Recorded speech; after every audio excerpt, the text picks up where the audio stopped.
UBA, Africa's Global Bank.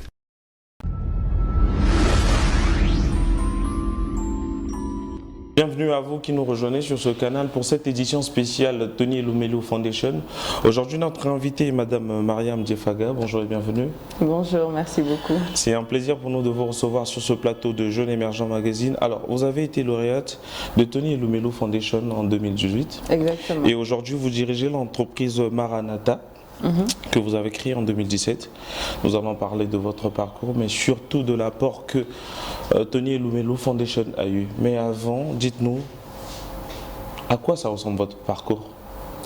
Mon parcours Tony Elumelu, il faut savoir que j'avais d'abord rejoint l'incubateur de la Fondation Sunga. Oui. Donc j'ai eu à faire une formation pendant 1 mois là-bas.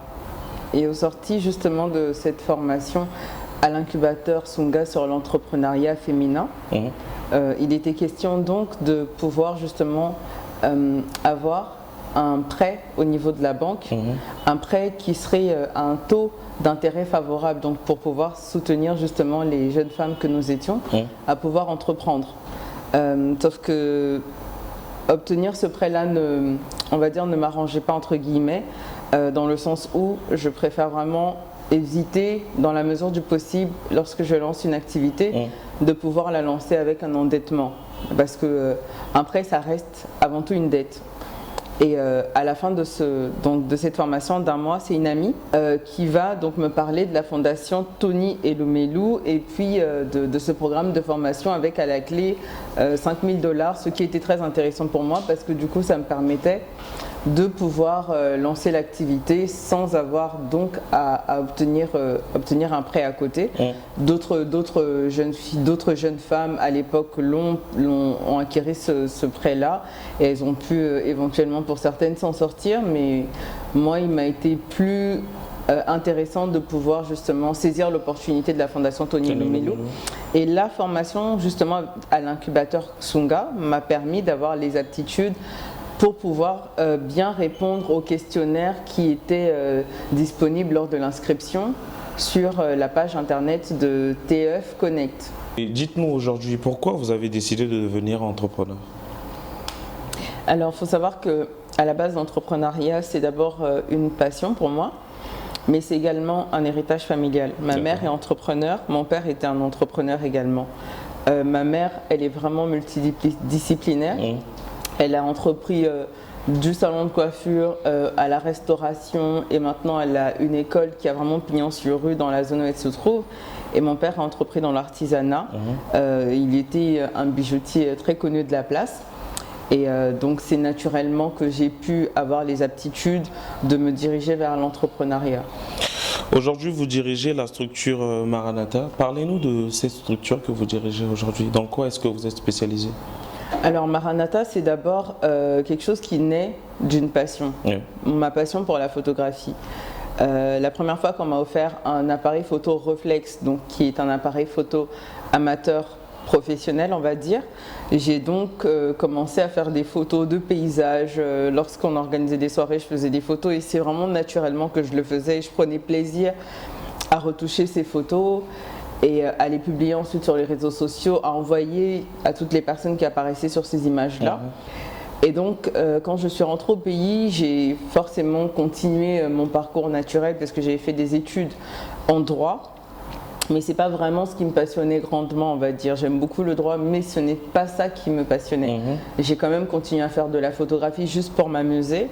Et quand j'ai donc dû abandonner on va dire le cursus privé, c'est-à-dire le salariat, pour pouvoir rejoindre la boîte familiale à l'époque, pour continuer justement l'héritage de la bijouterie de mon père qui est décédé entre-temps, je me suis dit que c'était l'occasion pour moi de pouvoir faire ce que moi aussi j'aimais. Donc j'ai lancé justement des activités de photographie qui étaient maintenant payantes.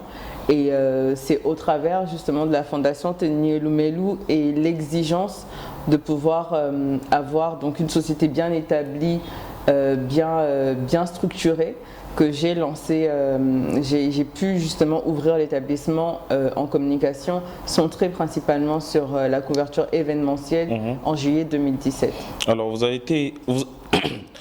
avez été lauréat de Tony Elumelu Foundation. Vous avez eu une récompense financière, mais en dehors de cette récompense, quel a été le bienfait majeur de ce programme?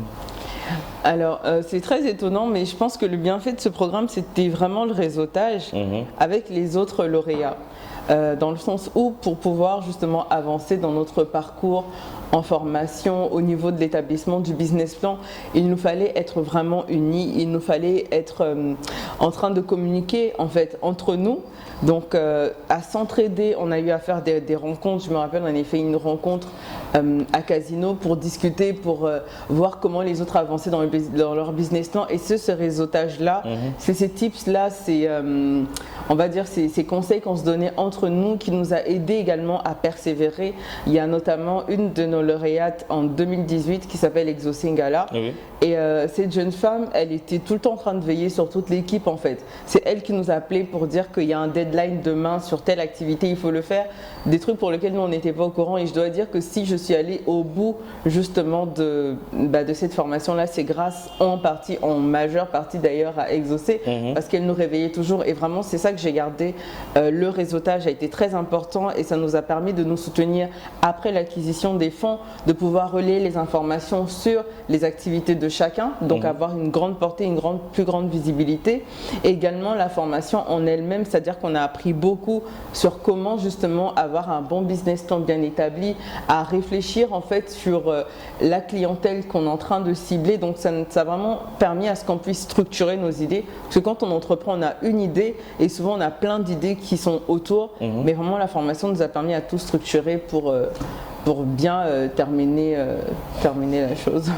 Les gens peuvent se demander comment souscrire à la formation. Quel est le processus aujourd'hui pour souscrire à ce programme de Tony Elumelu Foundation? Aujourd'hui, on a la chance d'avoir quand même la banque UBA sur place. Donc pour les personnes qui n'ont pas le réflexe peut-être d'aller sur Internet, c'est déjà de se rapprocher auprès de la banque. Mais sinon, aujourd'hui, je pense qu'on sait tous utiliser Google. C'est vraiment de se renseigner en tapant TEF Connect ou en tapant simplement Fondation Tony Elumelu. En tout cas, il y a beaucoup de mots-clés qui aujourd'hui peuvent nous permettre sur Google justement de connaître les procédures. Il faut juste chercher l'information et les sites sont disponibles sur Google à ce niveau-là. Et aujourd'hui, je pense que les sites sont totalement en français et en d'autres langues pour nous permettre de bien comprendre le procédé d'inscription. En tout, combien ça dure la formation? Je pense que la formation a dû durer une année. D'abord, on a le processus de sélection, donc ça, c'est pas pris en compte. De janvier à mars, je pense qu'il fallait s'inscrire. Donc, on faisait la sélection des personnes qui allaient être justement retenues au final. Et ensuite, je crois que la formation commençait peut-être de avril à novembre, quelque chose comme ça. Et c'est vers le mois de novembre qu'il faut apporter les documents officiels de la société pour obtenir, je pense, le financement vers le mois de décembre ou début janvier de l'année qui suit. L'Afrique dans 10 ans, à quoi ça va ressembler grâce à la détermination de plusieurs jeunes? Nous allons parler de la jeunesse africaine. Aujourd'hui, que vous inspire la jeunesse africaine? Aujourd'hui, la jeunesse africaine m'inspire quand même une jeunesse qui est en train de se battre. Sincèrement, je pense qu'on différemment peut-être des pays, dans d'autres pays c'est peut-être différent, mais en Afrique centrale principalement, la jeunesse a eu le sentiment d'avoir été abandonnée par ses gouvernants, d'avoir été abandonnée par ses autorités.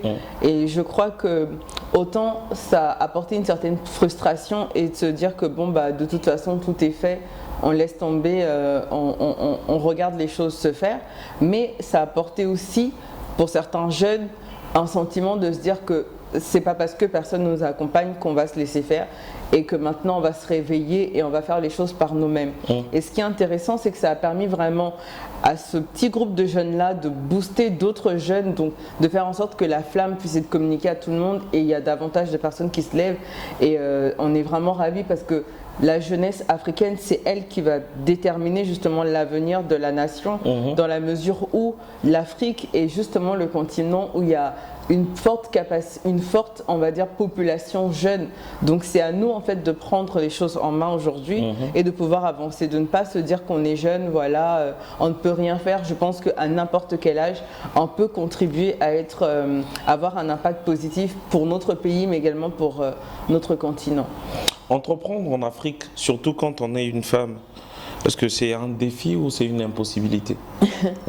En fait, personnellement, je crois que je suis quasiment fatiguée d'entendre cette question. D'accord. Parce que j'ai l'impression que cette question continue toujours en fait à mettre le point sur une petite faille, de dire que les femmes, peut-être que c'est difficile. Je pense qu'à un moment donné, pour tous s'aider, on doit se dire que entreprendre, point en fait. Qu'on soit femme, qu'on soit homme, qu'on soit jeune personne ou qu'on soit âgé déjà, parce que je pense que celui qui a créé le KFC, c'était entre guillemets une vieille personne. Je pense que peu importe notre identité, peu importe notre âge, ainsi de suite, on doit en fait simplement s'engager à mettre au service des autres notre compétence. Et si on doit pouvoir considérer l'entrepreneuriat féminin, eh bien ça fait longtemps que les femmes entreprennent. Je veux dire, les marchés sont remplis de femmes justement, elles entreprennent dans le commerce. C'est peut-être quelque chose qu'on ne considère pas, mais ça reste une activité, ça reste une structure qu'elles ont eu à mettre en place, à s'organiser d'elles-mêmes. Au moins que j'essaye, le plus important, moi je me dis toujours que c'est d'essayer. Et je me dis, essayer, ça nous évite des regrets plus tard, parce que tu verras ton voisin qui finalement a fait la formation, il a obtenu justement le financement, tu vas commencer à jalouser, mais tu aurais pu toi aussi essayer. Donc dans toutes les opportunités qui viennent à nous, juste essayons, on ne perd rien à essayer. Quels sont vos objectifs à long terme aujourd'hui avec votre boîte de communication, mais également avec d'autres entreprises? Vous souhaitez coopérer ou encore créer d'autres activités? Alors mon objectif à long terme, ce serait vraiment de faire en sorte que Maranatha, donc le volet couverture événementielle, communication, puisse devenir indépendante de moi. Aujourd'hui, cette boîte dépend de moi parce que c'est moi qui vais faire les photos, c'est moi qui suis dans l'organisation, dans l'administratif. Enfin, toutes les questions qui tournent autour de la boîte, je porte l'entreprise en fait à dos. Aujourd'hui, je veux faire en sorte que cette entreprise puisse avoir son indépendance, qu'il y ait d'autres personnes qui vont travailler pour Maranatha justement et pour me permettre ensuite de pouvoir m'adonner à d'autres passions que j'ai, investir dans l'immobilier que j'aime beaucoup, dans l'artisanat, d'autres secteurs également qui me passionnent tout autant que la photographie. Je ne veux pas me coincer dans un seul domaine en fait. Mariam Djefega, c'était un plaisir pour nous de vous recevoir sur ce plateau de Jeune Émergent Magazine spécial Tony Elumelu Foundation. Plaisir partagé. Alors, quel est votre dernier mot? Mon dernier mot, ce serait simplement de dire à la jeunesse de se réveiller. Je pense qu'aujourd'hui, si nous ne faisons pas les choses, personne ne viendra le faire à notre place. Et il ne faut pas attendre demain, il faut se dire aujourd'hui, je vais le faire. Et le fait de se dire aujourd'hui, je vais le faire, ça permettra justement à notre cerveau de mettre en place des circuits de connexion pour justement nous donner des idées sur comment faire les choses en fait. Le cerveau pourra te donner de contacter telle personne ou d'aller sur internet pour faire des recherches. Mais en tout cas, le fait de se dire que je dois le faire, que je peux le faire, ça va nous donner d'avoir accès à des opportunités qui nous aideront à aller là où on doit y aller. Donc il faut juste se réveiller et se battre. Merci beaucoup. De rien, merci à vous. The future of Africa is in your hands.